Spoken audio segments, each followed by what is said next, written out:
Segala puji hanya milik Allah Subhanahu wa Ta'ala, Zat yang telah memberikan kita kehidupan, kasih sayang, akal, serta kesempatan untuk memperbaiki diri dalam setiap langkah. Sholawat serta salam semoga senantiasa tercurah kepada Nabi Muhammad SAW, suri teladan sempurna yang akhlaknya mulia, lisannya penuh kebaikan dan hatinya penuh kasih sayang, terutama kepada orang tua. Semoga Allah memberikan kemuliaan juga kepada keluarga beliau, para sahabat, serta umat beliau yang istiqomah mengikuti sunnahnya hingga akhir zaman. Assalamualaikum warahmatullahi wabarakatuh.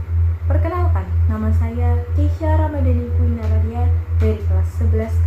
Dan pada kesempatan ini insya Allah saya ingin menyampaikan sebuah nasihat dengan tema yang sangat penting dalam kehidupan kita, yaitu tentang akhlak kepada orang tua, atau yang dalam Islam kita kenal dengan istilah birrul walidain. Saudaraku yang dirahmati Allah, orang tua adalah dua makhluk yang Allah tempatkan pada posisi paling mulia setelah ibadah kepadanya. Sampai-sampai Allah tidak hanya memerintahkan kita untuk beribadah kepadanya, tetapi dalam satu ayat yang sama Allah menyandingkannya dengan perintah berbakti kepada kedua orang tua. Allah berfirman dalam surah Al-Isra ayat 23, dan Tuhanmu telah memerintahkanmu agar kamu tidak menyembah selain Dia dan hendaklah kamu berbuat baik kepada kedua orang tua. Perintah ini bukan hanya perintah, melainkan salah satu bentuk ibadah yang nilai pahalanya sangat besar dan sangat dicintai oleh Allah. Namun, bagaimana bentuk akhlak kepada orang tua itu? Akhlak kepada orang tua bukan hanya sekedar memberi nafkah atau membantu pekerjaan rumah, tetapi lebih dari itu, Allah kepada orang tua adalah sikap hormat, lembut, sabar, dan penuh cinta dalam ucapan maupun perbuatan. Meskipun mereka marah, meskipun mereka berbeda pendapat, bahkan meskipun mereka tidak lagi sekuat dulu. Allah bahkan melarang kita mengucapkan satu kata kasar sekecil apapun kepada orang tua. Dalam ayat yang sama, Allah berfirman, janganlah kamu mengatakan kepada keduanya perkataan A, dengan janganlah kamu membentak mereka, tetapi ucapkanlah mereka perkataan yang mulia.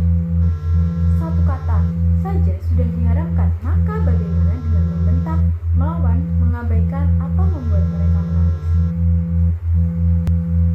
Saudaraku, ingatlah bahwa sebelum kita tumbuh dewasa, sebelum kita mampu berjalan, bicara, atau berpikir, orang tua telah menghabiskan tenaga, waktu, dan air mata untuk kita.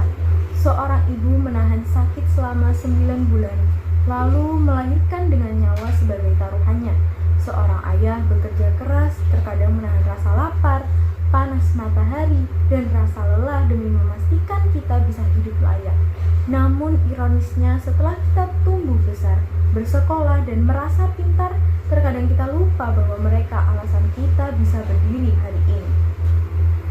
Dan Rasulullah SAW bersabda, ridho Allah tergantung pada ridho orang tua, dan murka Allah tergantung pada murka orang tua. Artinya, tidak ada pintu menuju ridho Allah yang lebih besar dan lebih dekat selain membahagiakan orang tua. Maka, mari kita bertanya pada diri sendiri, kapan terakhir kali kita mencium tangan ibu? Kapan terakhir kali kita memeluk ayah? Kapan terakhir kali kita mengatakan terima kasih? Jangan tunggu nanti, jangan tunggu mereka tua renta, jangan tunggu panggilan terakhir datang dan kita hanya bisa berdiri di samping pusara sambil berkata, seandainya. Karena kesempatan berbakti tidak selalu datang 2 kali.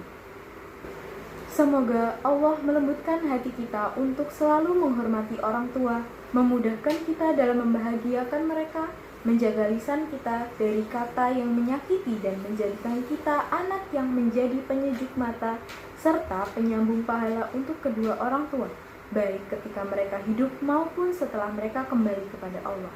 Amin, amin ya rabbal alamin. Sekian yang dapat saya sampaikan. Jika ada kebaikan, maka itu dari Allah, dan jika ada kesalahan, itu dari diri saya sendiri. Wassalamualaikum warahmatullahi wabarakatuh.